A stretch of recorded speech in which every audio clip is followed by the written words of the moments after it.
आज का वीडियो उन सब बच्चों के लिए है जिनका नेट नहीं हो पा रहा है। वो बार बार रिपीटेड अटेम्प्ट्स दे रहे हैं but they are not able to clear their NET. ये कोई इमोशनल वीडियो नहीं है but this is a very logical video that I will let you know कि आप अपने इमोशंस के साथ कैसे फाइट कर सकते हैं, क्योंकि एक टाइम के बाद ये सारे इमोशंस हम पर हावी होने लगते हैं। सो वीडियो को एंड तक ज़रूर देखिएगा।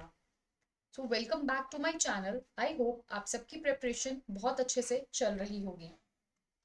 देखिए, जब भी आप किसी एग्जाम में फेल होते हैं तो उसके बाद आप रिजल्ट जो एक्सपेक्ट करते हैं और वो रिजल्ट आपको अगर नहीं मिल रहा है तो हमारी बॉडी एक डिफेंस मैकेनिज्म में चली जाती है। अब वो डिफेंस मैकेनिज्म क्या होता है, कैसे होता है, ये मैं आपको आगे बताऊंगी। लेकिन आपको ये चीज हमेशा ध्यान में रखनी है कि जो आपका माइंड होता है ना, mind always tries to avoid pain. वो दर्द सहन नहीं कर सकता। माइंड का सबसे बड़ा दुश्मन या माइंड को सबसे ज्यादा नफरत दर्द से होती है।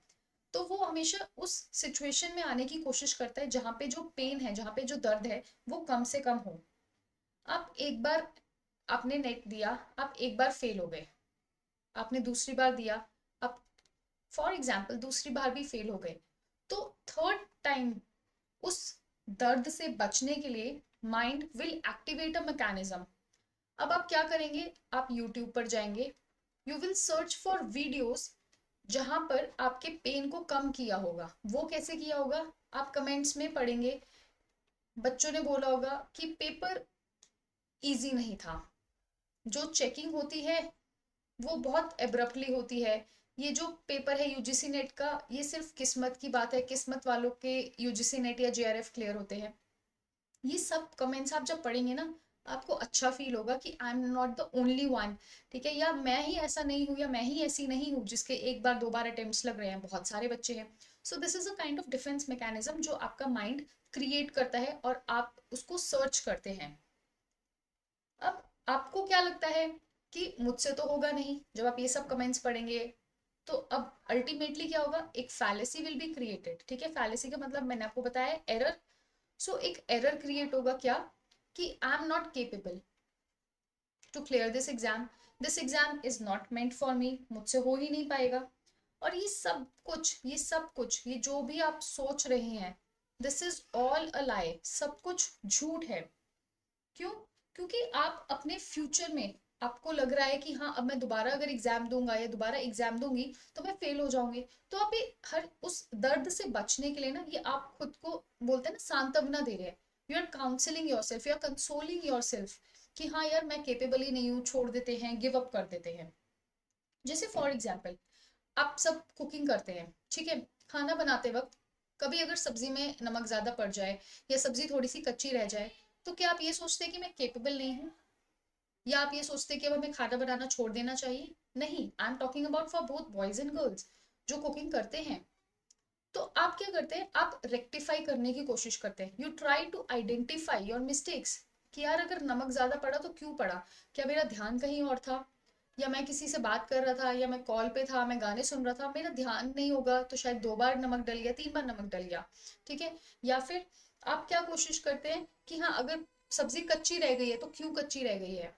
ठीक है, क्या मैंने, अगर मैंने कुकर में सीटी लगवाई है तो क्या एक ही सीटी लगवाई है, मुझे दो लगवानी चाहिए थी। आप खुद से क्वेश्चन कर रहे हैं, आप इंट्रोस्पेक्ट कर रहे हैं खुद को, you are introspecting your self.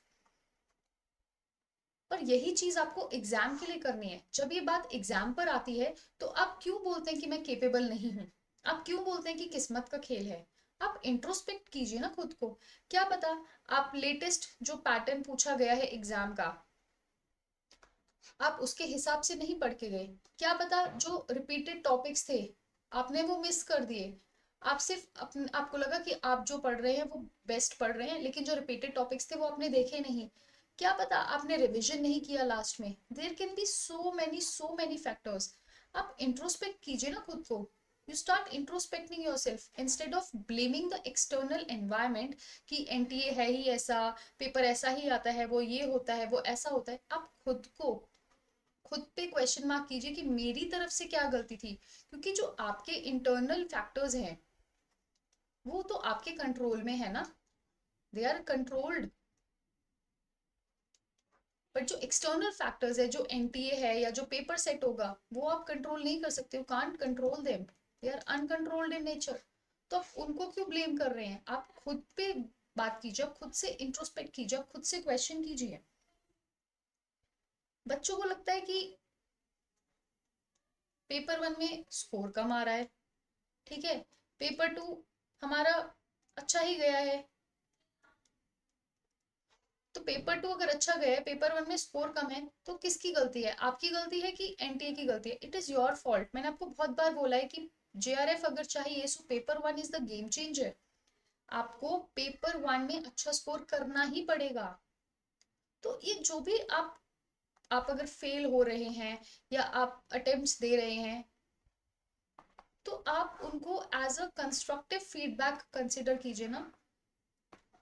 मैंने खुद 5 बार नेट किया और हर अटेम्प्ट से कुछ ना कुछ सीखा, और 6th अटेम्प्ट में मेरा जेआरएफ हुआ ऑल इंडिया रैंक के साथ।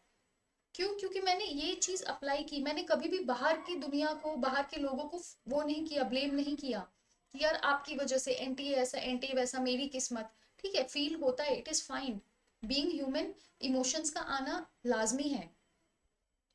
लेकिन अगर इमोशंस आपको ड्राइव कर रहे हैं, आप इमोशंस के साथ ही बहते जा रहे हैं और going with the emotions, it is not a good thing. Use your logic, अपना लॉजिक लगाइए ना कि क्यों ऐसा हो रहा है बार बार, क्या मेरी क्या गलती है, क्या मैं पीवाई क्यू एनालिसिस नहीं कर रहा हूँ, या मैं शॉर्ट नोट्स नहीं बना रहा हूँ, या मैं रिविजन नहीं कर रहा हूँ। इमोशंस आपको सिर्फ सिग्नल्स देते हैं। अगर आप इमोशंस के साथ बहते चले जाएंगे, आप बर्बाद हो जाएंगे। Use your brain, use your logic, just use emotions ताकि वो आपको एक इंफॉर्मेशन प्रोवाइड कर सके।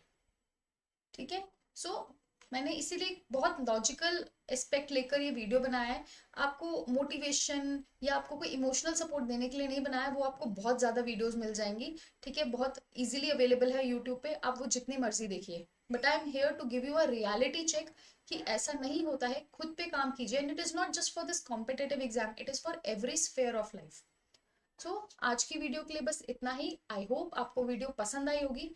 अगर आपको कुछ भी मोटिवेशन मिला है, थोड़ा बहुत भी मिला है, तो मैं ये चाहती हूँ कि आप कमेंट में ज़रूर लिखें यस आई कैन, ताकि मुझे पता लगे कि हाँ, I was able to give you some logical aspect of why you are not being able to clear your exam.